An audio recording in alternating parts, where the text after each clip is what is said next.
Hi, everyone. Thanks for joining us for another Bronftalk. My name is Adam Shapiro. I'm a 2009 fellow, and it's obviously a strange time for everybody, and I think we're like sort of settling in or maybe settling into routines, but not knowing what the next 2 months is going to be like is certainly a difficult thing. And so whether it's questions or stresses with finances or relationships, they're certainly lingering for most or all of us. So for this session, it would be amazing. We want to make it as interactive as possible. So at any point, if there's like something specific you want to follow up on, there's a Zoom profile that says questions here, and just message your question there, and we'll try to bring you into the conversation as quickly as we can. So let me introduce our speakers today. Eric Shapiro is a 2000 fellow and works with families throughout the country. His focus is helping people develop and evolve their priorities and goals and align their financial decisions and investments with their long-term vision. He's part of an independent firm and broker-dealer and is a certified financial planner. He lives in Omaha, Nebraska with his fiancee, Hillary, and their dog, Eleanor Rigsby. Hey, Eric. Hey, guys. How's Eleanor doing? Good. We usually call her Ellie, but I wanted to be formal for that bio. I think she'd appreciate that. Sure. Yeah, that seems appropriate. Abigail Hirsch is an 89 fellow and the CEO of Power of Two. Pre-COVID, back when people did crazy things like hop on airplanes for Israel-US business trips, Abigail put her clinical psychology expertise to work, building digital tools for strengthening relationships and supporting emotional health. These days, in her COVID life, she's especially proud to have raised 4 boys and recently celebrated her 20th wedding anniversary at an actual restaurant. Mazel tov, Abigail. Yeah, once upon a time, that was how one could celebrate. No, it was definitely pre-COVID. That's great. So as we sort of jump in, I think we're all coming into this conversation from different places and with different things going on. And I'm wondering if there's something maybe you can help us with, Abigail, to sort of center everybody and sort of have a intention for us in this conversation as we go forward. Yeah, absolutely. So what I'd love to do is just encourage everybody to take a second, maybe even close your eyes for a second, take a deep breath, and all of the zooiness that is the world today, whether your life is zooey today, there certainly is. And I wanted to just ask 2 questions for people to kind of see what floats up. So one is, see if you can picture 1 or 2 of your warmest memories of your spouse, partner, significant other, and just, see if you can picture them, maybe jot a word down to remind you. And likewise, if you have children, what are 1 or 2 things that are a particular strength of each of your children? And again, it's something, this first thing that pops up, there's no right or wrong. But I ask those to help us take a look at a kind of a comparative and say, gosh, if that's my child at their best, my person I love at their best, what when I look at today, if I was going to make a memory of today that I would be looking at from the future, what would I be picturing and what's different? And I think our hope today is that we're going to, at least my hope is it will give some ideas for people to how, even in today's craziness, to find ways to move closer and closer to those warmest moments and those biggest strengths being what's shining through. That's great. Thanks so much for that, Abigail. Maybe another good kind of background question for both of you, Eric and Abigail. Maybe you can kind of talk about how you came into doing the work you're doing and sort of how you approach things, your like broader philosophy that you've taken on as you've been doing this work. So do you want to jump in with that, Eric? Oh, sure. Yeah. This is, in some ways, this is my second career. I actually worked in education for a while as an admissions professional. And so I actually worked with a really large variety of families, many of whom is their first time going to college and they were non-traditional students and so forth. And So I mentioned that because that process of sitting down with people and they had these goals, and a degree was part of that, but obviously, as we all know, a degree can be challenging, especially if you have kids and maybe you don't come from a family with means or these kind of things. It's a hard deal. So I love that process. I didn't love that kind of my only tool was you should enroll in school. And then a lot of times they had to take out student loans to do it. And so that was kind of the transition, is as I looked around and wanted to pivot my career, I wanted to go through a similar process, but just have a lot broader conversation of where do you want to be, how do you want to get there, what do you want your life to look like. And as we all know, money is really the tool, and financial planning encompasses generally anything that we can think of, really. Investments is just one piece. So that's why I talk about that first. Managing investments is the technical part. People have a lot of questions about that. I think it's important, but who we are, what we want to do, what we want our money to do for us, I think really makes us better investors. And so that's kind of my philosophy. And I try to be there and start there with my clients whenever they allow that and they let me do that. So.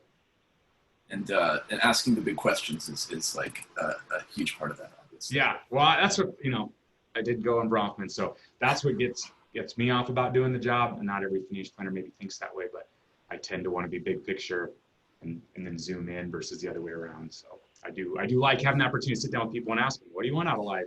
What are you all about? And just go from there. So hopefully we'll get into some of that as we keep talking.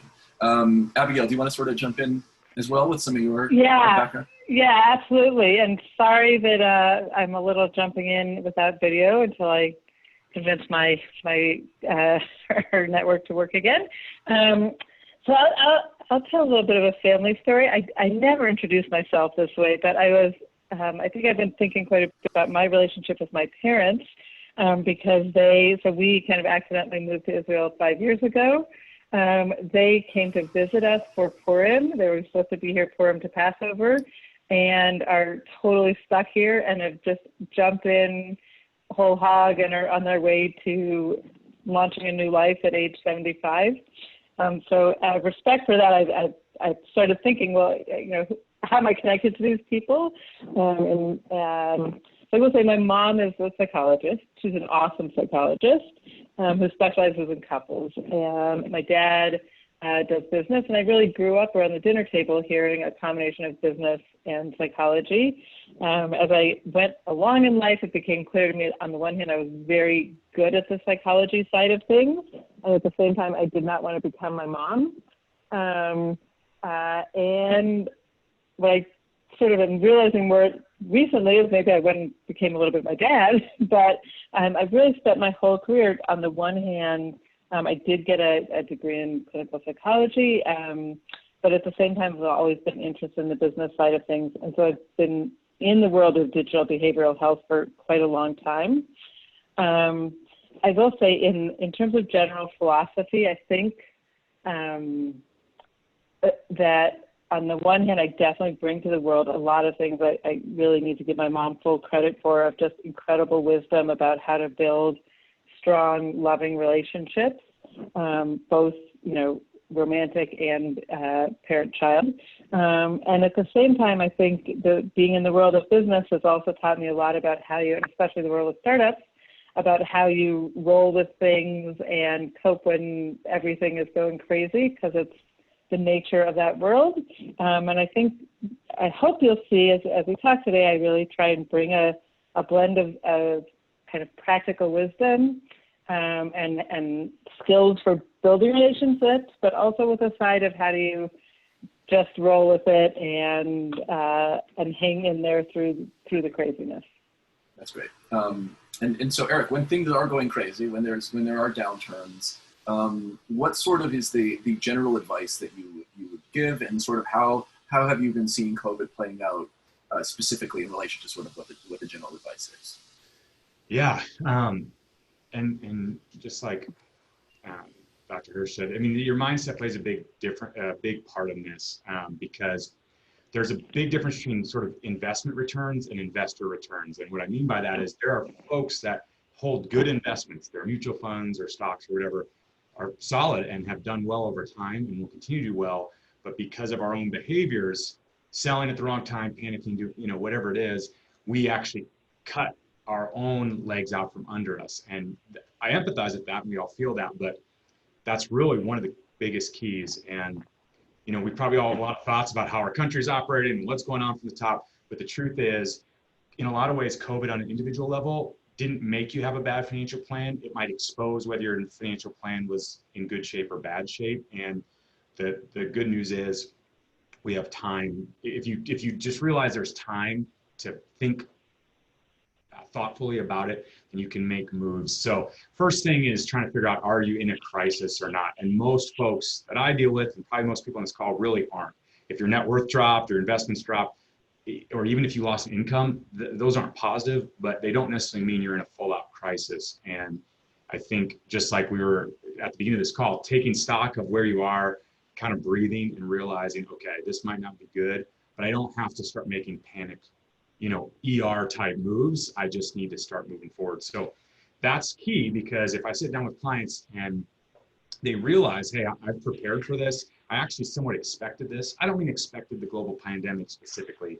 Of course, I did not expect that any more than anybody else, but expecting something bad to happen is kind of a key, I think, to being prepared in life. And so if it caught you, if you expected something to happen, saying, let's be thoughtful, what are the resources I have? It's taking stock of what's going on. And then you can kind of be in a position of thoughtfulness going forward. If you are in a panic and you really were in such a way that this is causing a real situation, then I think kind of triaging your options and kind of saying, all right, we've got a bad situation. What is our least bad option to start with? And you start digging out of it. And there's a lot of people I've spoken with and that are my clients that years ago, and I would actually put myself in this group, I could point to a time where I was in a bad financial situation, and you can improve that. And so just having that thought process is key, because otherwise we just kind of flail around and we're trying to fix things, but we don't know what we're trying to fix or what our tools are. Hopefully that helps. It's usually never as bad as it seems. And when the market's good 6 months ago, it's never as good as it seems, you know. So COVID didn't necessarily change everything so much as it might have shed light on parts of our system. And like anything, we may or may not like that, but we got to face it. Yeah, no, absolutely. And so let's like drill down into specifics a little bit. If you have need for more liquidity, or are there sort of like better or worse places to draw from if you need more cash? Sure. I think managing cash is critical, right? We all have bills to pay and needs. So if you don't have enough in your savings, I mean, I've actually know some people that have a good savings account and just don't want to use it. And they're like, well, I don't want to draw down my savings. And sometimes you got to kind of remember your rainy day fund is there for a rainy day. If it's raining, use it. So if you have excess savings above your monthly needs, if you're fortunate enough to have that or wise enough in the past to accumulate that, that's obviously the best. Usually before you raid retirement accounts, a lot of people who have a 401k, one option is you can actually borrow against that in most terms. Again, I wouldn't necessarily go to that first, but you're kind of borrowing from yourself in your 401k. So credit cards are usually not, they're very, very low on the list of where I would go. And usually, almost always, there's a better place to go. So it just seems like credit cards are the easiest. So it can be easy to be like, well, let's just charge them on the credit card and we'll figure it out later. I urge that behavior to be really considered and see if there's a better alternative, because pausing investments is good. That can free up liquidity. If you're already contributing and saving, just stop doing that, and that can free up some money. If you have non-retirement investments, depending on the situation there, you can do that first. If you need a loan and you can't borrow from yourself, then trying to seek out a better loan than a credit card and some kind of personal loan, or maybe even a home equity loan. Again, those aren't necessarily moves you make if everything's good. I wouldn't necessarily recommend, but if you're in a bad situation, you really need money, credit cards would be kind of the last resort typically. And I'm trying to give some options. So 401k loan could be an option, or some kind of home equity loan where the interest rate is actually reasonable and it's not just an ongoing thing. One thing I want to mention too is getting liquidity. If you just need $5,000 one time, okay, that's a problem and you solve it. But you really want to look at what's your monthly surplus or deficit. So, if you make $1,000 a month and your bills are $1,300 a month, and you can't really see that that's going to change in the next foreseeable future, you got to face that problem. Otherwise, you borrow 300, then borrow 300. You're still just going to head towards doom. So you got to decide: is this a gap liquidity situation, or is my new situation that I'm underwater? And then you got to take a hard look at how to reverse that and get your bills and your income to line up. And that can be painful, but it's necessary for the long haul. Yeah, that's very helpful to lay out.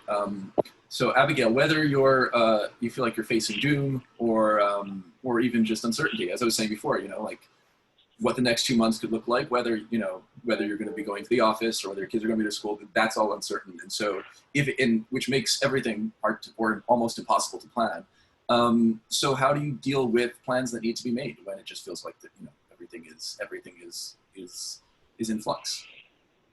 Yeah. Well, so back to the theme of rolling with it sometimes.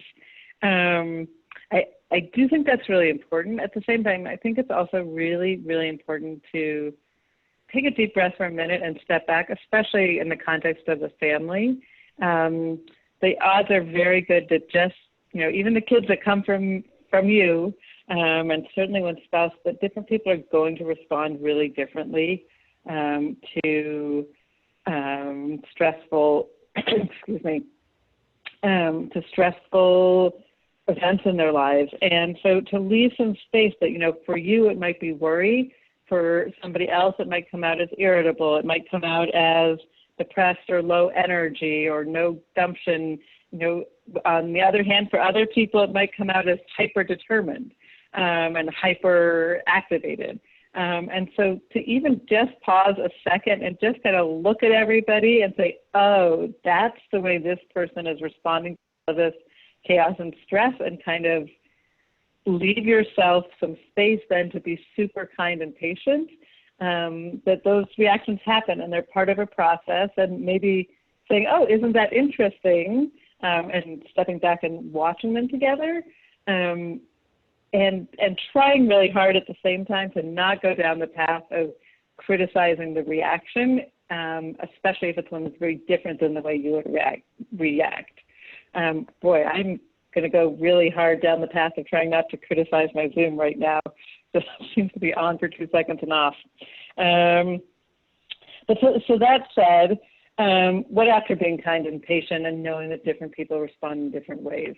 I think the next piece, no matter how one responds, is to start to ask lots and lots of questions. Get information, find out more about the situation. And, I think this lines up with the finances too. Really identify, hey, this is just that, okay, summer we thought was going to look like this, and now it's going to look like this, and it's no big deal, and we can roll with it. Or are there, kind of deeper things that are really sitting on people? And then really trying to take time and lots of brainstorming into finding creative new visions and approaches on how to move towards things. And then I'll just add one last thing, that if idea 1 and 2 are not working, of being kind and being creative, I would also suggest to be informed and to learn some more about how do people manage upsets in their lives. And back to the theme of deciding that it's okay for me to be my mom's daughter, I will pitch her book here. It's called Prescriptions Without Pills, and I have to say it's a lovely, lovely collection of day-to-day wisdom for crappy moments and difficult situations, which I think all of us have had at least 1 or 2 over the course of this COVID thing. That's great. And thanks for, no worries at all about Zoom, and thanks for being kind to your Zoom, because we can hear you perfectly, so that's all that matters. Let's hear it for phones. Yeah, exactly. Good old-fashioned technology. Always a good backup. I guess I wonder, the other 2 challenging situations besides, folks dealing with themselves are, I guess, if you're dealing with kids, let's say, and so how to sort of explain things to them. So I wonder if you can maybe talk a little bit about that. And then also, the other challenging situation for folks is if you're actually by yourself, and that could take its own toll. And so I wonder if you have any thoughts on how to sort of deal with those situations that might be, Yeah, those are both really good questions. So I'm going to take them in. I'm debating which order. You know what I'm going to take them in reverse order. Let's start with the alone one. So I've been reading a book that I just can't sing its praises enough, called Lost Connections. And it's really looking at what has happened, what are the risks to being in a world without a sense of connectedness and purpose. And I think I would say, especially for folks who are living alone in a world where it's really hard to connect with all the places that were probably a part of your world before, that finding ways to still have a sense that I'm part of a community, I'm part of something meaningful, I'm part of an active set of decisions. I'm moving, I'm a piece of the world, I'm a piece of a connected world, is really important. And so to be, so I have two boys right now who are in what they call in Israel bidud. They're spending 2 weeks grounded in their rooms, not because I grounded them, but because they made the mistake of being near someone with corona, so they get 2 weeks of isolation. And I can see with them that the temptation is to kind of hole up into themselves and watch stupid stuff on TV and just slip further and further away. And with that, their mood goes down. So if you're finding that that's you, notice it, grab the book Lost Connections, shake yourself out of it a little, and find somewhere to reconnect. What's going to be super important. So on the other side, those that are stuck with kids may be suffering a little bit from the what we now have with my 8-year-old, who I no longer have any help because the others are all stuck in their rooms. A little too much connectedness.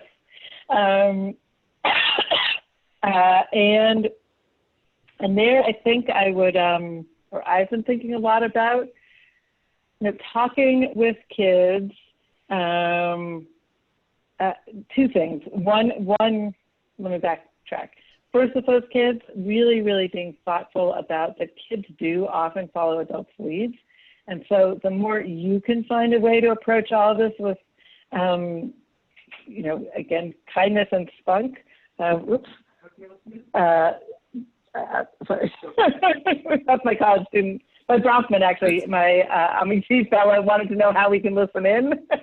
That's great. Like, well, you're too late. You can watch the recording. Well, getting a perfect example of how to roll with it. Right, we do exactly that. So when things don't go as planned, to look at how you're responding, because that your kids will somewhat follow that lead. But then also to think a lot about how can you coach for resilience, and how can you really take this time and say, wow, I'm so lucky. Sometimes things don't go as we planned, and we're so lucky to have a chance to practice, learning how to adjust, regroup, retry, rework through, and do a lot of that as a family. And I will say, at least for me, when I get in that mindset of saying, wow, short of God forbid world war, this seems like about as much chaos as we could have. We're so lucky to have the experience of the chaos without the horror of violence, and to say let's all learn and come out of it, more interesting, stronger people that have done lots and lots of explicit practicing about how do you take a deep breath, regroup, come up with a new idea, new plan, and practice resilience. That definitely raises the stakes of what we're dealing with, and kind of that's helpful. Eric, I kind of wonder. So it feels like some of what you were saying before on how to, like, one of the things a lot of people are reassessing is spending and how much they're spending. So how do you justify the costs that you continue to incur, or things you continue to spend on? So how do you sort of make those decisions? Sure. So one thing I like to talk a lot about with clients is sort of guilt-free spending, right? Because I think that maybe there's some real monks out there, but for most everybody I know, everybody likes to use their money for some things, right? And but we got to earn that, right? We all kind of know, like if I'm spending more than I make, or I'm buying this fancy thing, but I'm not doing, something else I know I should be doing. It creates this feeling within us. But it is possible to buy something or spend your money on a vacation. It doesn't have to be a thing. It can be whatever brings you joy. And know, hey, I'm giving if that's important to me. I'm taking care of my kids' college fund, whatever it is. And so just trying to get there. And so let me give you kind of a basic plan, not really technical, but some of these things that I usually talk to clients about is one, having 3 to 6 months of cash in emergency fund. So, a lot of people hear that and they're like, oh geez, well, you can't manifest that out of nowhere. But part of what we got to learn from any crisis is if we weren't as prepared as we'd like to be this time, then we accept it as Abigail said, unless we're literally on death's door, we'll live to fight another day. And I think that's a really important concept.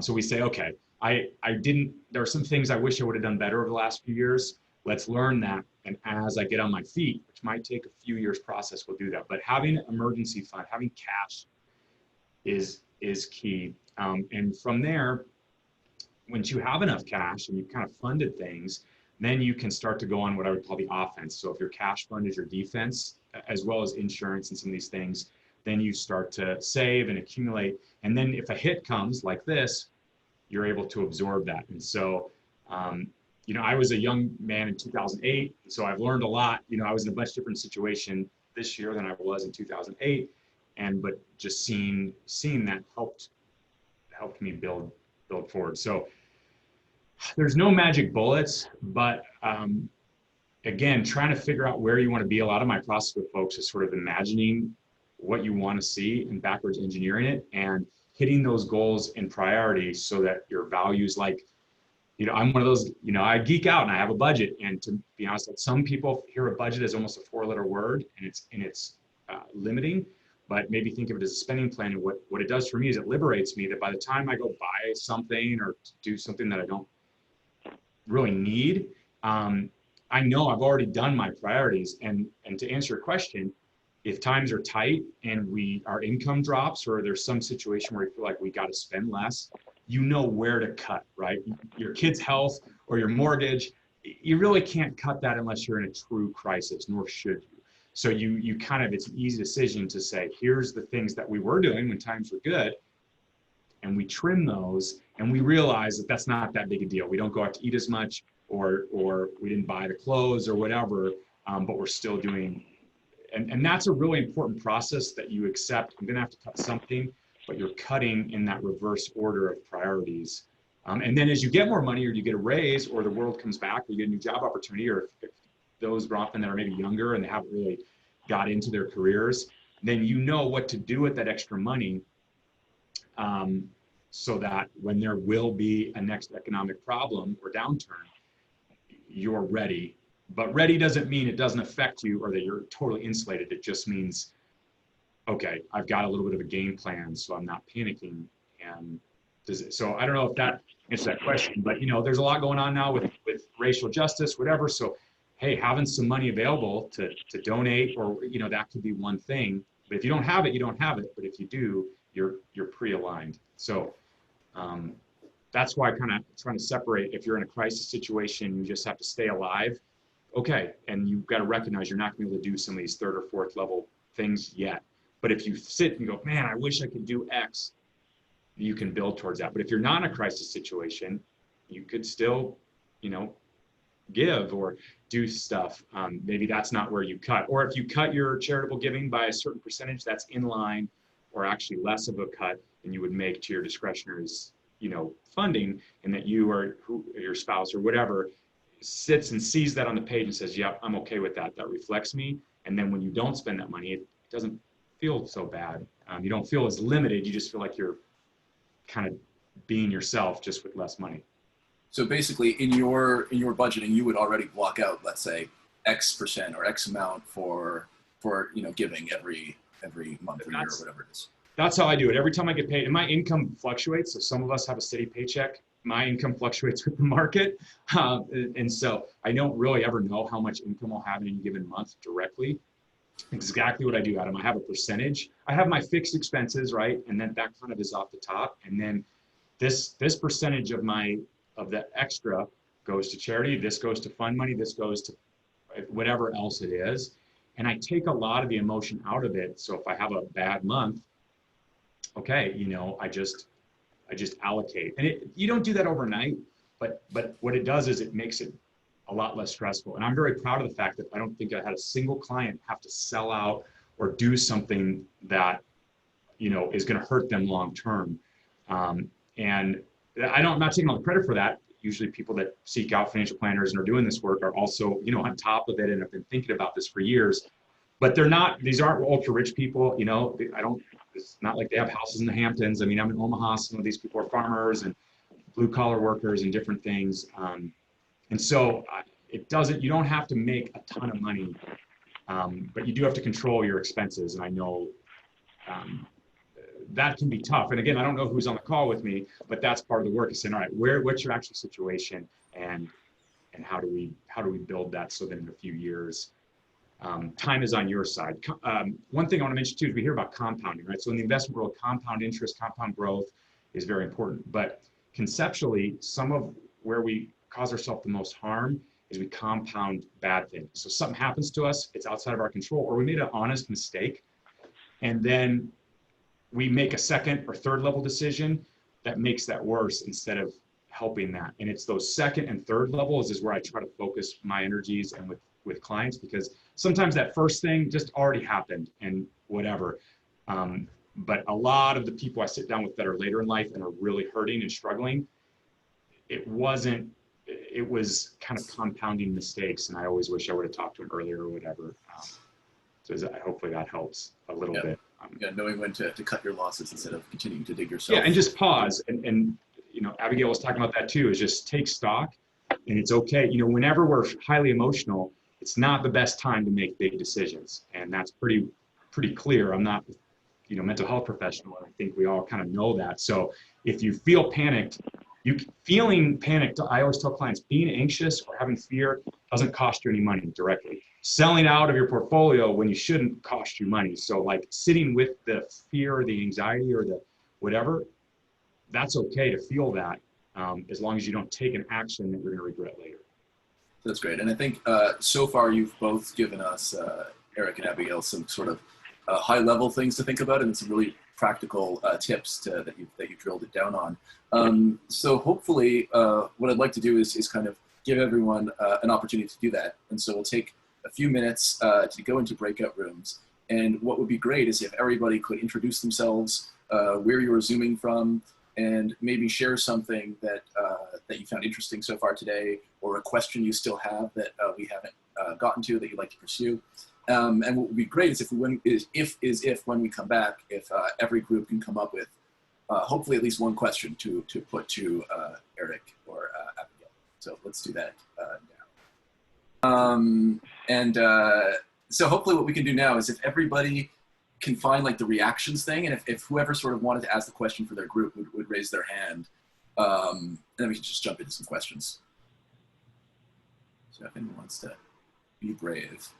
Adam, can I was just answering a question that might apply to the group when we got cut off. I think it's a good question. Is it okay if I just repeat that for the whole? Yeah.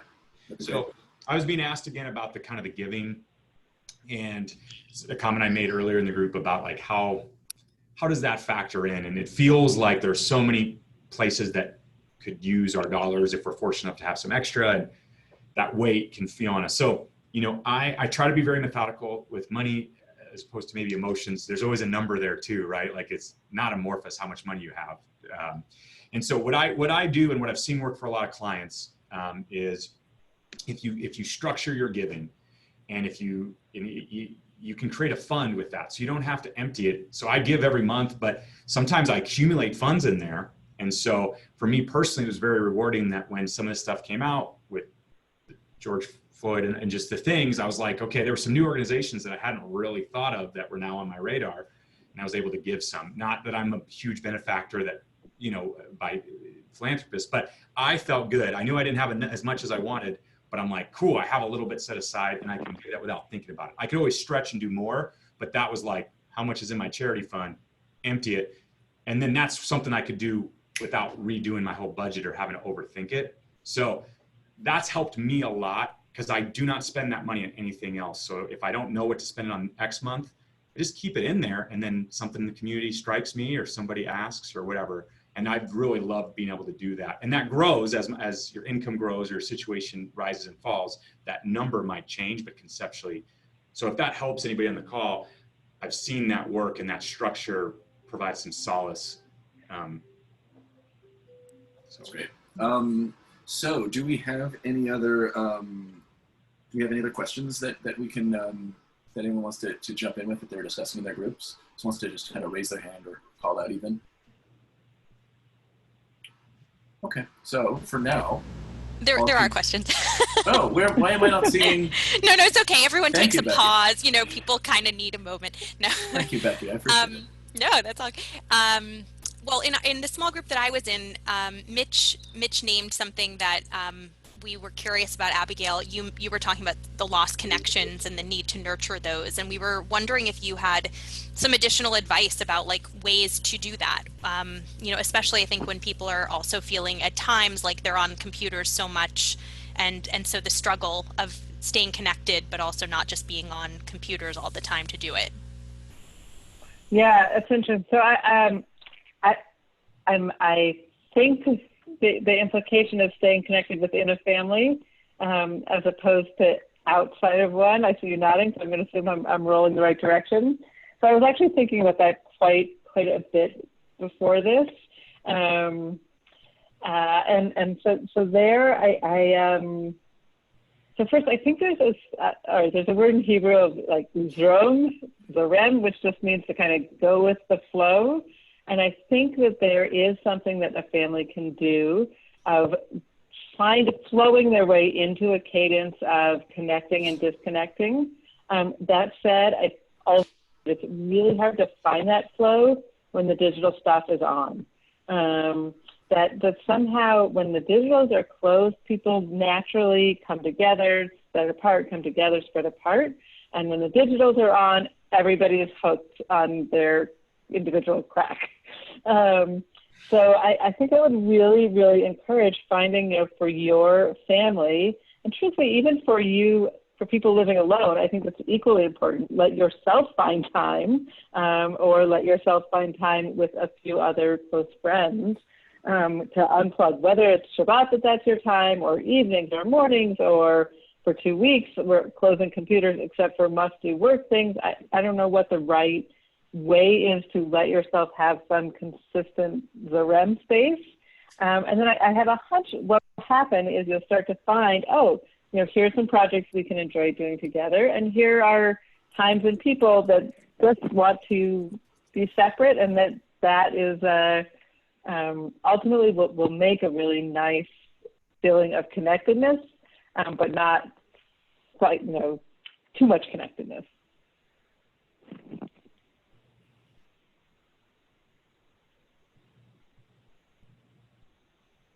Sorry about that. That's great. I wonder if there's anything more maybe you could say, Eric, about sort of how should people be thinking about saving while they're still dealing with debt? Is that something you can talk about? Generally speaking, maybe you guys have different feelings about this, but in my practice, I'm pretty, I don't say anti-debt, but I am. I think a primary mortgage, and that's not to make fun of anyone or make it bad if you have a car loan or something like that, but I do think that the wealthiest people I talk to, the people that are at most peace with their money, which doesn't necessarily mean they have the most money in their accounts, typically have very low debt. And if they do have debt, it's usually a property. And when you're I think that getting a sort of a cash fund that's sort of a starter fund, maybe even a few grand, especially if you're younger. If you've got a family and household, might need to be a little bbit more. But it may not be as much cash as you ultimately have later. And then I would hammer on consumer debt, credit cards first. Depending on your student loan situation, the thing about a student loan is you can't get out from under it, right? You can't just sell the the education, you're kind of stuck with it. So getting that monkey off your back, and which can be a big road for some of us. So I'm a fan of paying off debt, even if it keeps your liquidity a little bit lower. I think that if anything, you want that pressure to like, I want to feel like I'm investing more. I want to do these other things. Pay off that debt. Again, your home you live in, maybe not as much talking about that, but other kinds of debt, because it drags you down.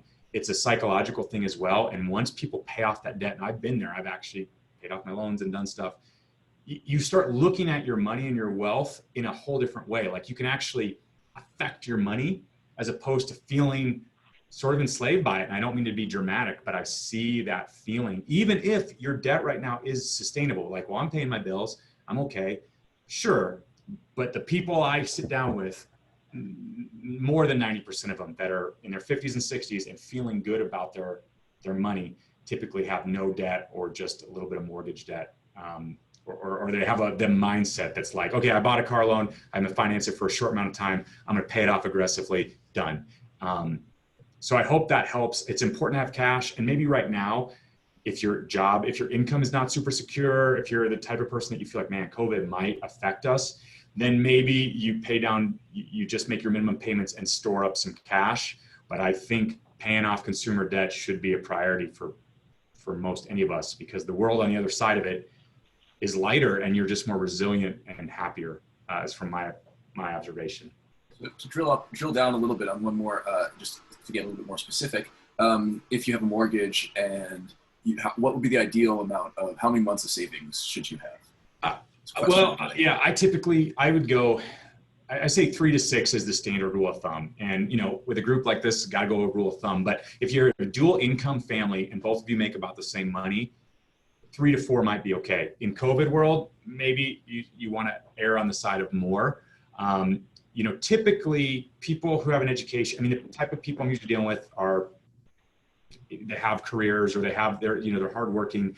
And that means that even when they get laid off or lose money, like we all fear that we're never gonna be able to find a job again, but that's not what I typically see. And I lost a job earlier in my life, and it was like the first 24 hours were terrible. And then whatever, I found my dream job 2.5 months later. And there's nothing magic about me. It's just, I see that with other people too. So usually 6 months is plenty. And even now we see like unemployment, so if you have 2 incomes and you lose one and you've got savings and there's unemployment, usually it's not fun, but people are solvent.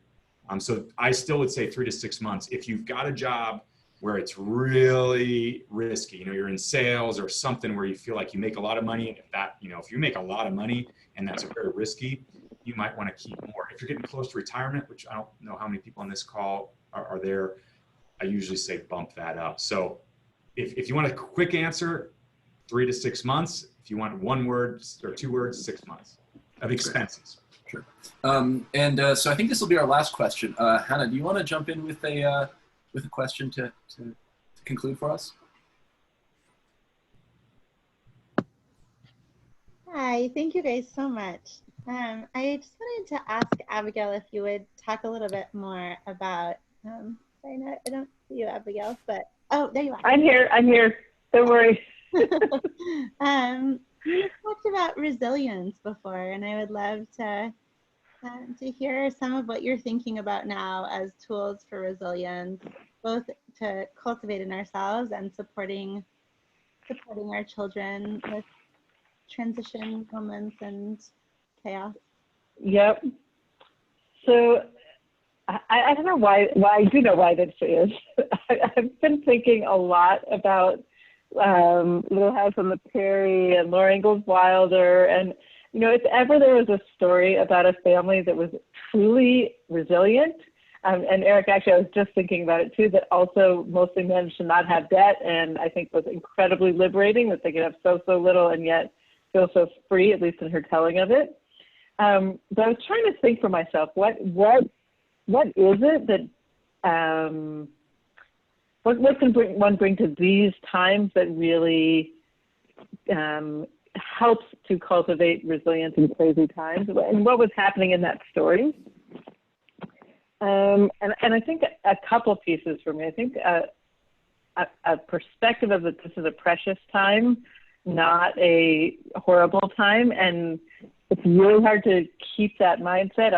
I'm the most guilty of this when first thing I do is what's the numbers?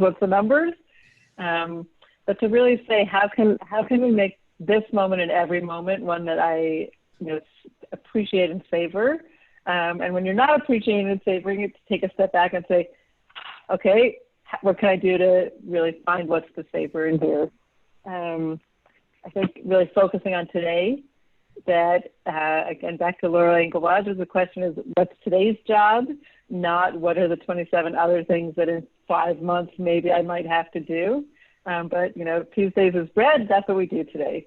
Enjoying the little things in life, right? Again, whether it's playing music together or whether it's taking a walk or whether it's watching the sunset or seeing a little one laugh or, even stepping back when someone's throwing a tantrum and saying, gosh, there actually aren't that many years that you'll have kids that throw tantrums.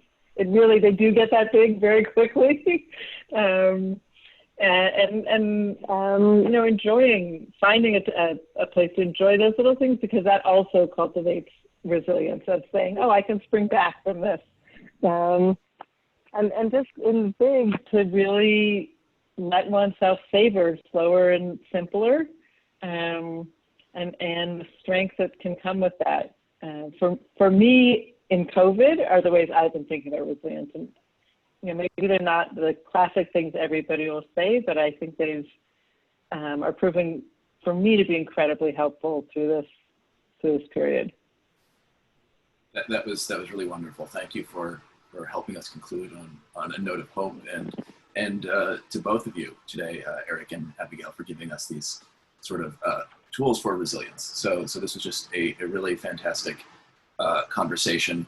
I think Penina's going to put into the chat now a survey that we have just for the end of the Bronftalk. So if during the session everyone can click on that, and it's very quick. So that should be there short. There it is. And so if everyone can take a moment as we wrap up to click on that, because once we end it won't be there anymore. So people can kind of give me the thumbs up that they've been able to click on it. Let's say goodbye.